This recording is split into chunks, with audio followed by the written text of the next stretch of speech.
विद्यार्थियों, मैं डॉक्टर अरुण कुमार, सह आचार्य राजनीति विज्ञान, आज की कक्षा में आपसे चर्चा करूंगा मनु द्वारा प्रतिपादित राजा की सत्ता पर नियंत्रण की जो व्यवस्था है उसके बारे में।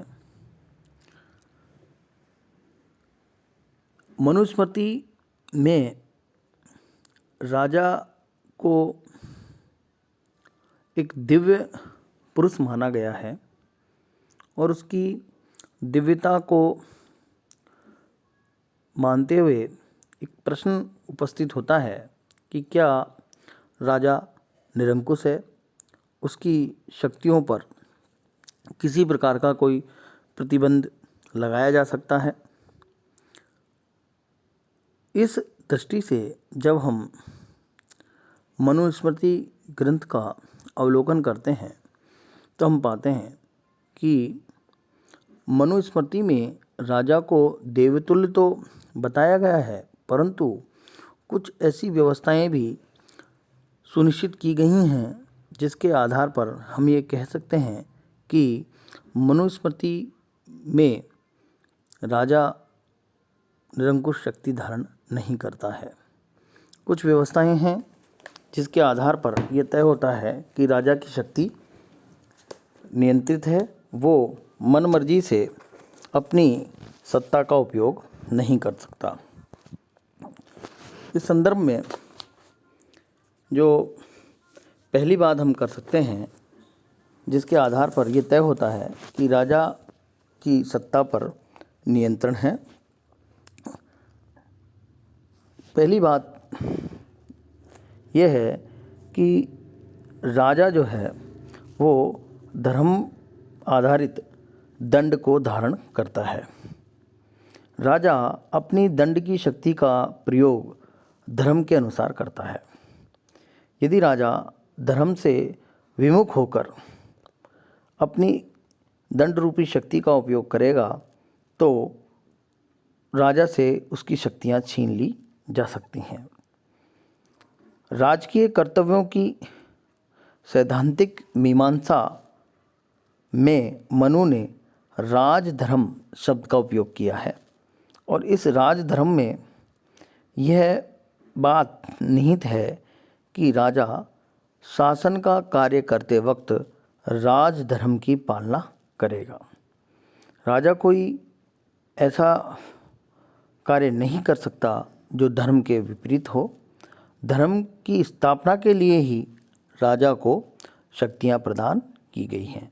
अतः धर्म का राजा पर पूर्णतः नियंत्रण मनुस्मृति द्वारा स्थापित किया गया है। इस संदर्भ में दूसरी बात हम कर सकते हैं संस्थागत नियंत्रण की।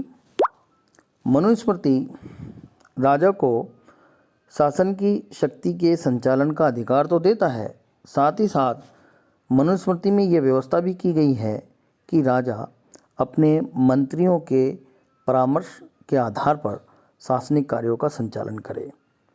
आंतरिक प्रशासन के लिए वह अपने मंत्रियों की सलाह पर आश्रित है। उसी प्रकार बाहरी प्रशासन के लिए वह दूसरे देशों में नियुक्त किए गए दूतों द्वारा दी गई सूचना के आधार पर बाहरी प्रशासन का संचालन करता है। इसमें ये बात हम देख सकते हैं कि राजा आंतरिक और बाहरी प्रशासन अपनी मनमर्जी से नहीं कर सकता। मंत्रियों के द्वारा दिए गए परामर्श के आधार पर ही राजा को प्रशासनिक कार्य करना है। तो इस तरीके से हम ये कह सकते हैं कि राजा इस क्षेत्र में भी बहुत ज़्यादा निरंकुश शक्ति धारण नहीं कर सकता। तीसरी बात जो हम कर सकते हैं राजा की शक्ति पर नियंत्रण के संदर्भ में वह यह है कि मनुस्मृति राजा के लिए भी दंड का विधान करती है। हालांकि दंड की जो स्थिति है वह सामान्य जन पर भी लागू होती है और अगर राजा कोई अपराध करता है तो राजा पर भी लागू होती है, परंतु मनुस्मृति में यह स्पष्ट व्यवस्था की गई है कि कोई अपराध राजा के द्वारा किया जाता है तो उस अपराध का जो दंड है वह प्रजाजन की भांति ही उसे भोगना पड़ता है। परंतु साथ ही साथ एक और महत्वपूर्ण व्यवस्था मनुस्मृति में की गई है कि जिस अपराध के लिए साधारण व्यक्ति को केवल 1 पण दंड मिलता है, यदि राजा के द्वारा वही अपराध किया जाएगा तो उसे 100 पण दंड देना पड़ेगा। इस तरीके से राजा को अपराध करने पर कठोर दंड की व्यवस्था की गई है। उसे साधारण नागरिक की तुलना में अधिक दंडित किया जाएगा।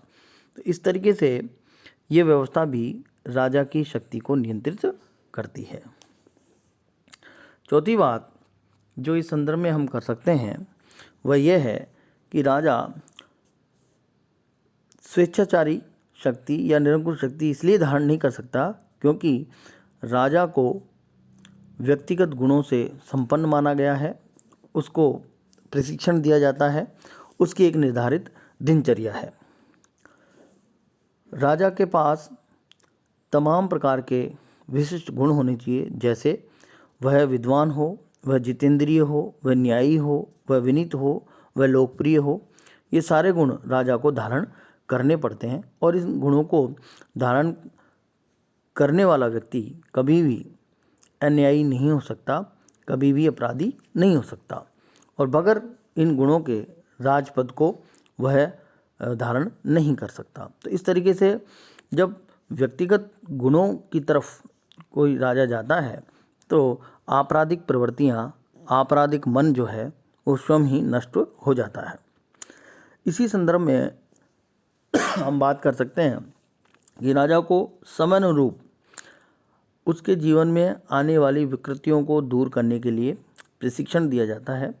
उसे काम वासना, क्रोध आदि व्यसनों से मुक्त रहने की बात की जाती है और इसके लिए उसको कठोर प्रशिक्षण दिया जाता है।